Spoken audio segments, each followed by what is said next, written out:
Ladies and gentlemen, welcome back to the Golden Shovels mini-pod episode drawn every Saturday morning, known as the Saturday Squash, where we pick a topic, usually nostalgic, and either fantasy book or debate the pros and cons of each of these segments. This week, we're down to two guys because Ross is enjoying his last Tuesday night off, and we're going to fantasy book the 2026 Hall of Fame.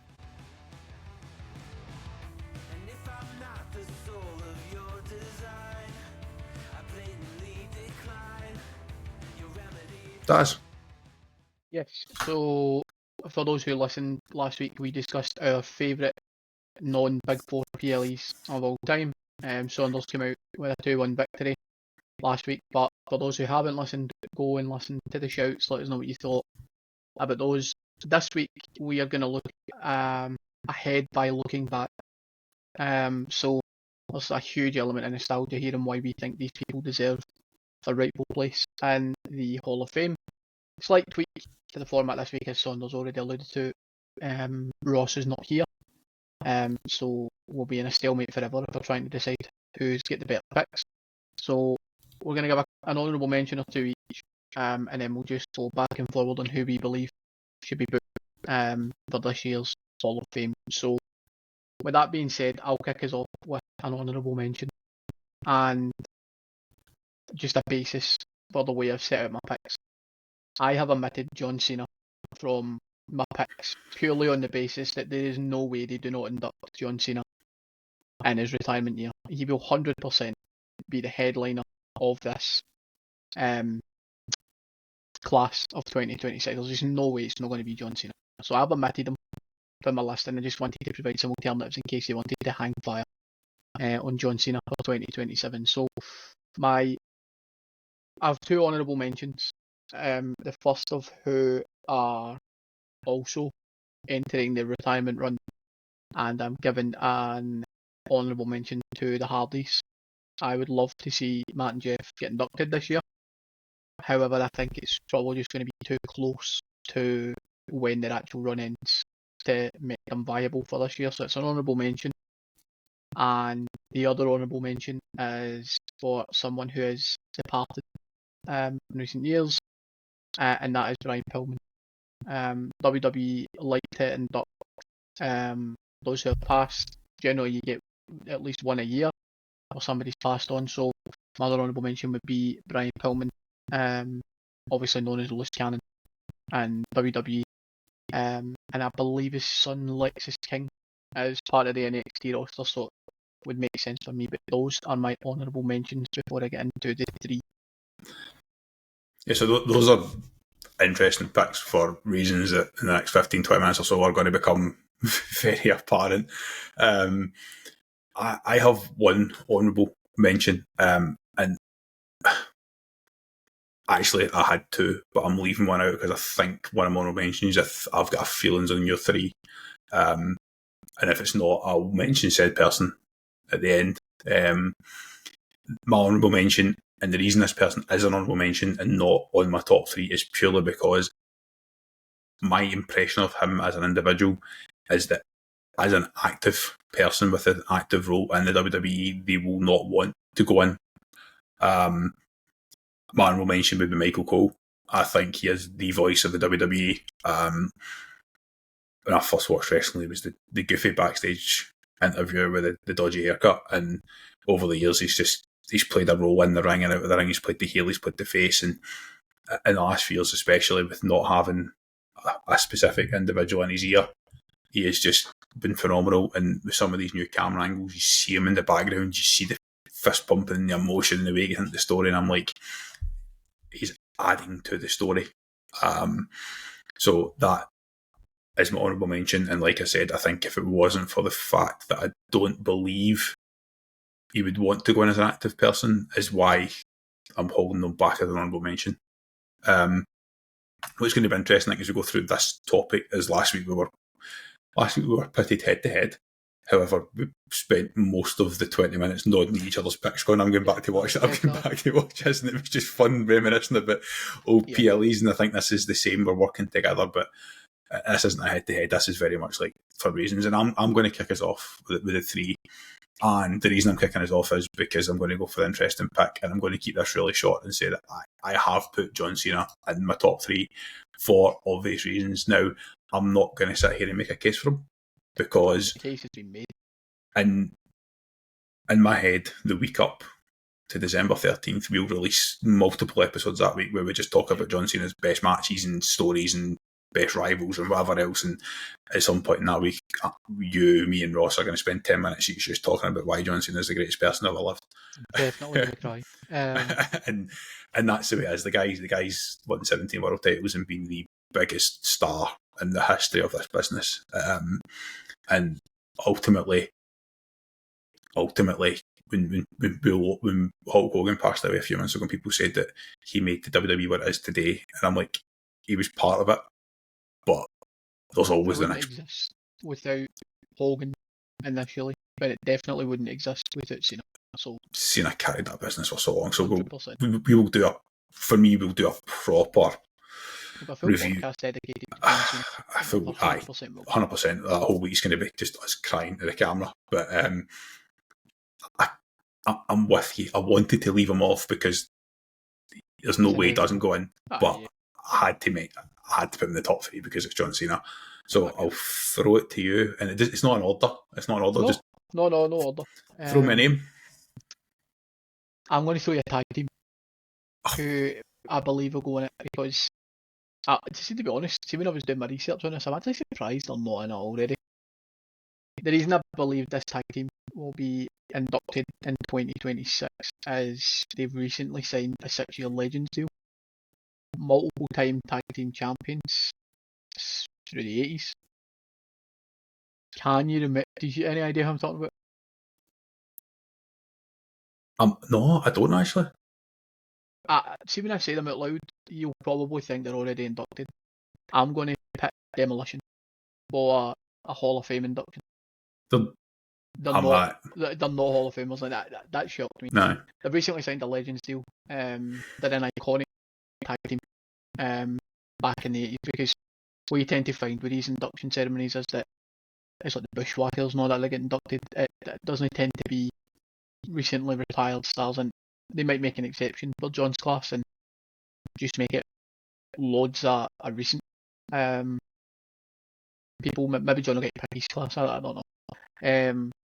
But yeah, I'm tipping Demolition. Obviously they're before my time, but having the WWE network as it was at your fingertips, you had the ability to go and watch any wrestling show from WrestleMania 1 basically all the way through to the present day. So Demolition for me would be one of the teams I would expect to see on stage in 2026.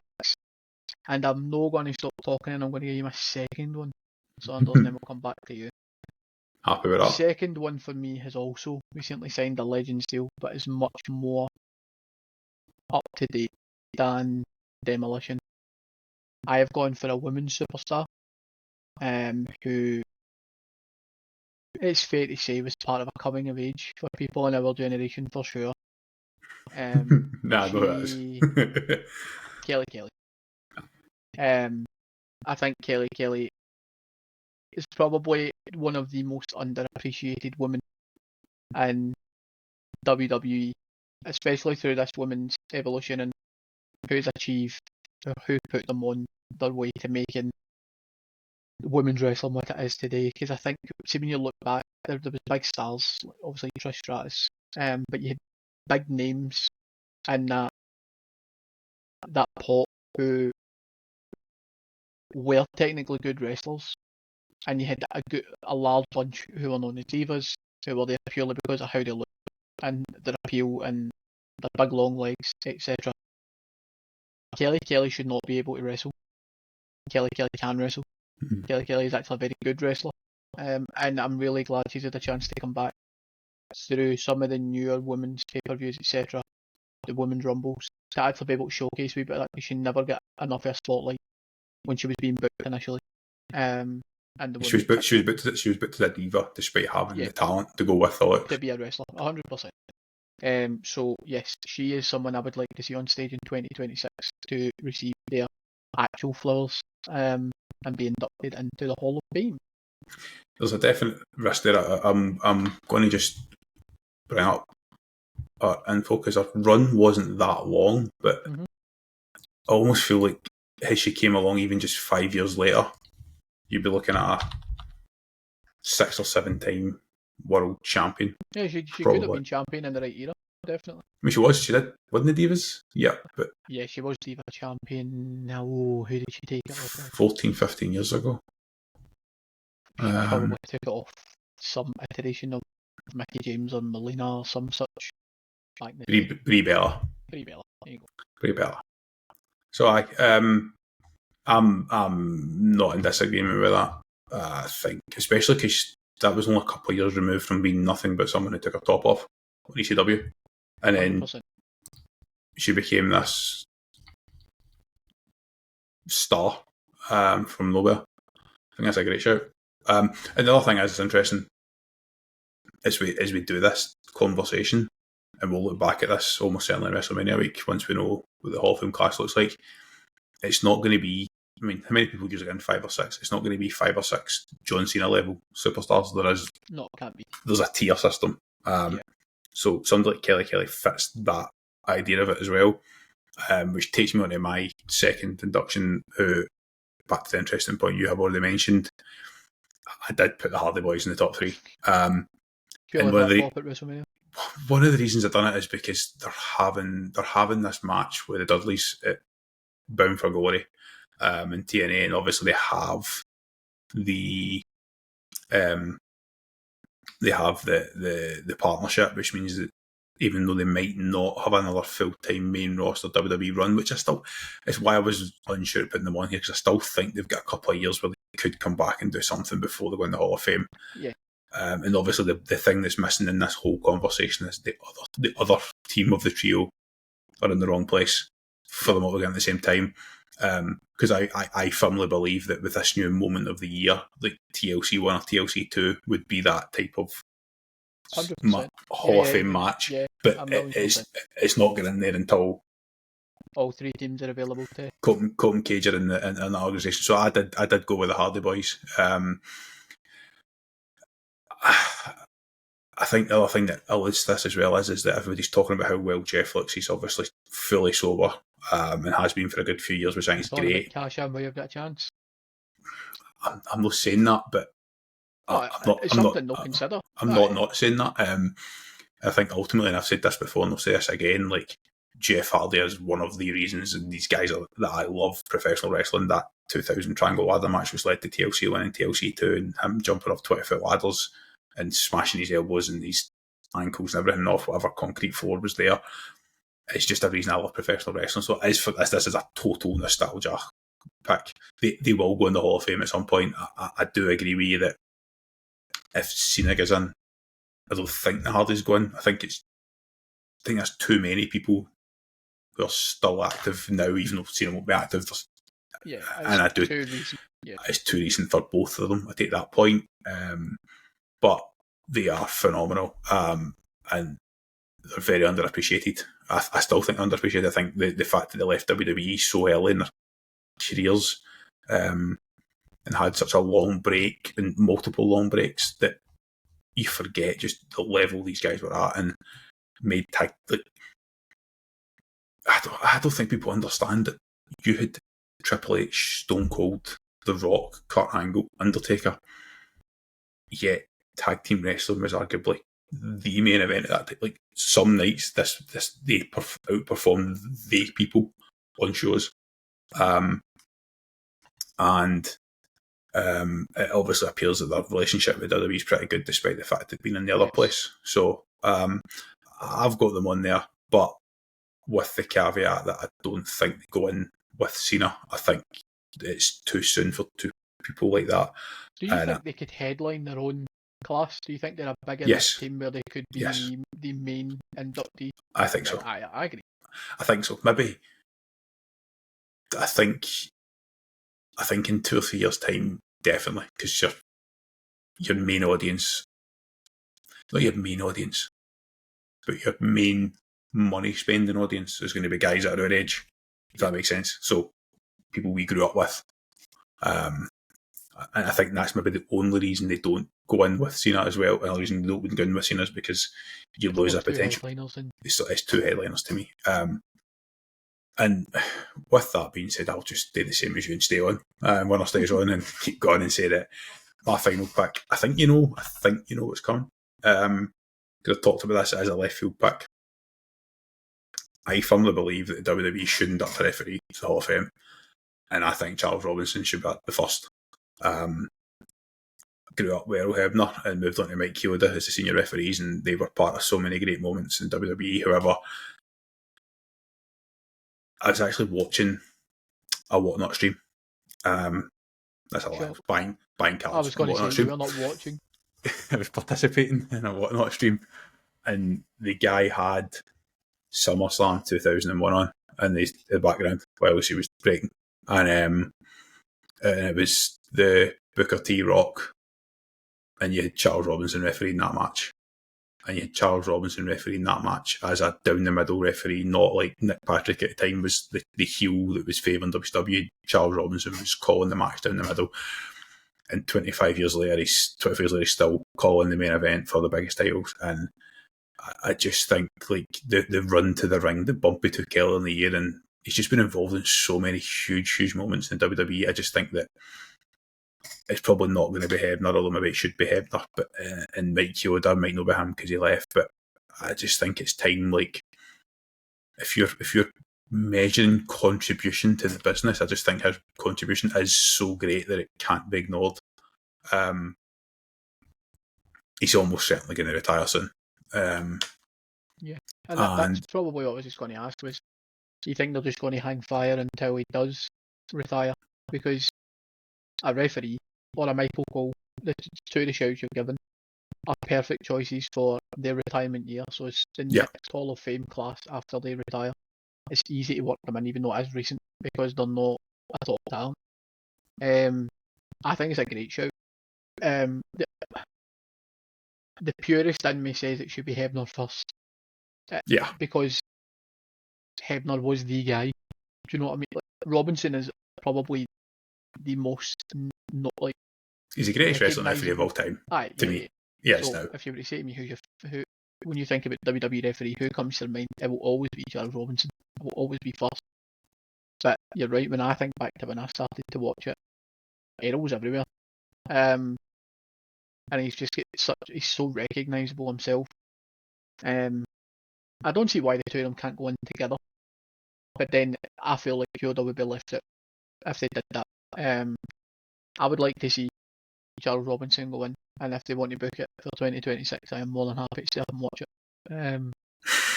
Because stay up and watch it last year, to get up and watch it because Triple H was still on at 8 in the morning over here. That stupid time, didn't he? So I think it's a brilliant show. Even though it is left field, it would be nice to see the referees, because you are seeing a bit of a change in the guard with the refs. So female refs coming in, things are starting to change. I mean, here's a list of Charles Robinson's injuries. Right, in 2014, while travelling in Saudi Arabia, he suffered a freak accident while building the ring and nearly lost his thumb. In 2017, during the Royal Rumble pay-per-view, he was refereeing the WWE title match between Cena and Styles, and he tore his plantar fascia in his left foot 7 minutes into the match. Finished the match, had surgery, missed 2 months. And then later in 2017, his left index finger was mildly fractured by Baron Corbin whilst he refereed his match against Shinsuke Nakamura. And then there's a list of years in a row where he was the referee in 2K games and WWE games. I think what also speak, and I'm probably stealing whoever inducts him, it's Thunder. But he still, to this day, builds the ring, dismantles the ring. No. At the end of the shows, he's still. Because people, I mean, there's a lot of chat online that he doesn't get paid his full salary if he doesn't do it. There's no way the guy who's given that much to the company is expected to build rings and take rings. And you see him in gorilla position where he's put his foot in a bit just now. He's still there, helping produce and call shots and work referees. I think it's a brilliant show. And the best story ever is when they had to do the run-in at WrestleMania with a long ramp. All the referees sat down and says, "It's only Charles that we think can do that." 100%. And it just became this meme. So Errol Hebner would have died probably. So I'll throw it back to you for your final pick, which I think it's who I admitted. Yeah, it probably is. this is the only negative to John Cena's retirement tour, in my opinion. It's yeah. the only drawback. I think we're in the perfect place now to induct this person. This year's that's just passed would have been far too soon. Yep. It would That's have been who I far think too it is soon then. for his brother in particular to process it. And this will be the best induction since Eddie Guerrero, in my opinion. Bray Wyatt should headline this year's Hall of Fame ceremony, and the only reason he won't is because of John Cena. There's no way that they're going to split it between the two. Both deserve better than that. And it's kind of similar to what you said about the Hardys. We're in a position right now where all of the people except one are and two, but one for a different reason. Obviously, Luke Harper's not available. The only person missing is Braun Strowman, and his relationship with the company right now is fucking awful. I nosedive pretty quick, didn't it? Yeah, it's really went downhill. We've been talking about how bad it was as a decision for them to let him go, etc. There's some real bad blood there, we'll accept. You're in a position where Bo is employed within the company, which is massive. Rowan is back on the books, which is huge. They're currently carrying on his legacy by using his name as their faction. Alexa Bliss is back and should be part of. I think it will be similar to Eddie. I think there will be 2 or 3 people in Duck. I was going to say that. And I think it should be Bo, Alexa. And I'm kind of torn on the other person because there's a couple of good feuds that Bray had. Personally, I don't know how much of a personal relationship they had, but somebody like Taker, I think would be a good. But the personal relationship will probably be Eric Rowan. I would think about who's left at the faction. The caveat I'd spun off of this was that you could induct the Wyatt family and honour them both. Yep. So you could honour him and Luke as a faction this year, and he could headline his own as an individual.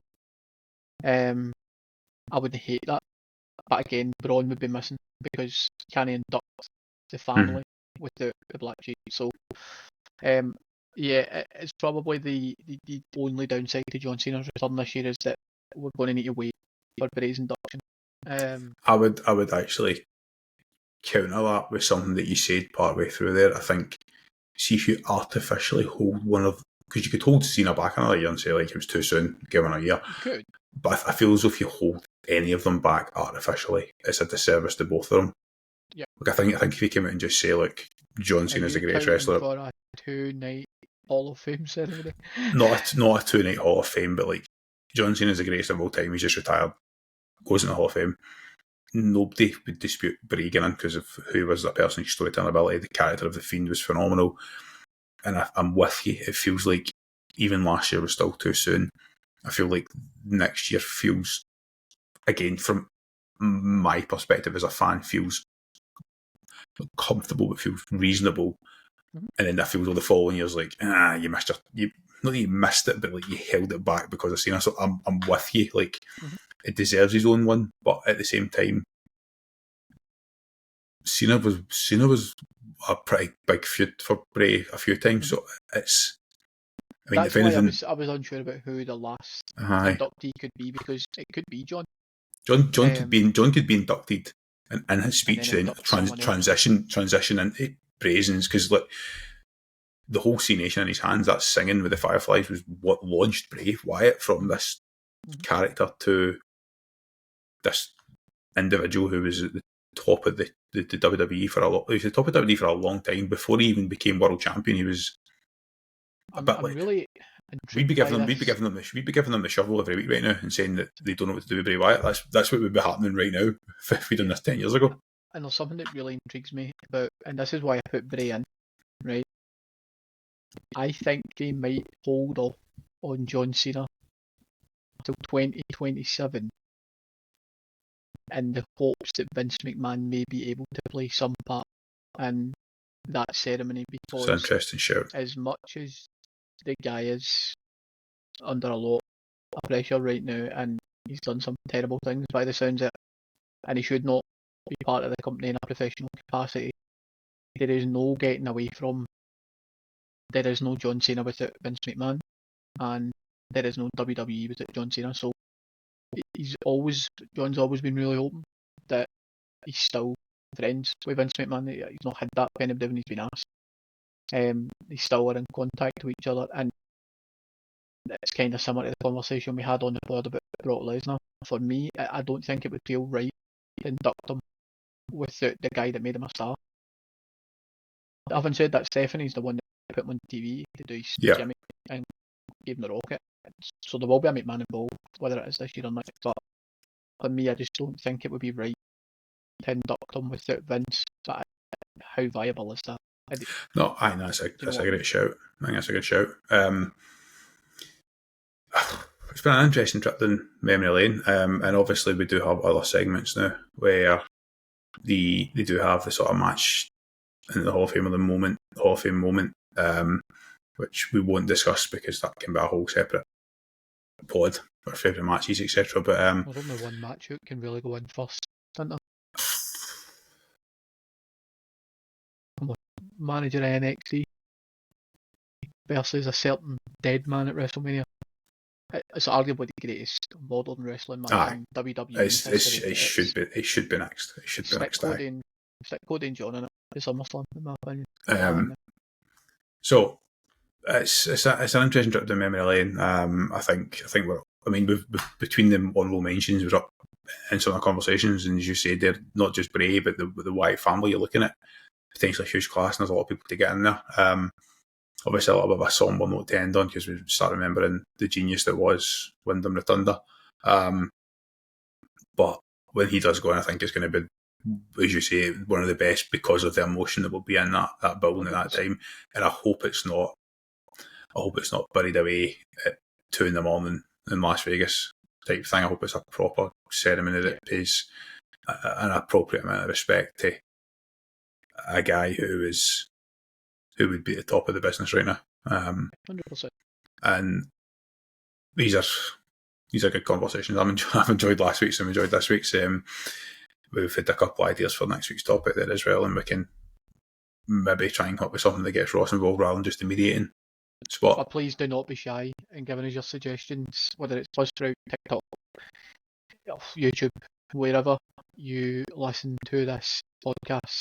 Feel free to give us your suggestions because we want to do as many of these as possible. There will be a weekly episode, so it might not be used straight away, but we will have a huge log to work through, hopefully. Huge list, yep. The more nostalgic, the better. As you've noticed, we could ramble on all night about these things, so yeah, let's see your suggestions. With that being said, we've now got a podcast to go and edit and get scheduled for early tomorrow morning, so take it easy everybody. We'll see you on Wednesday for the prediction show for Clash in Paris.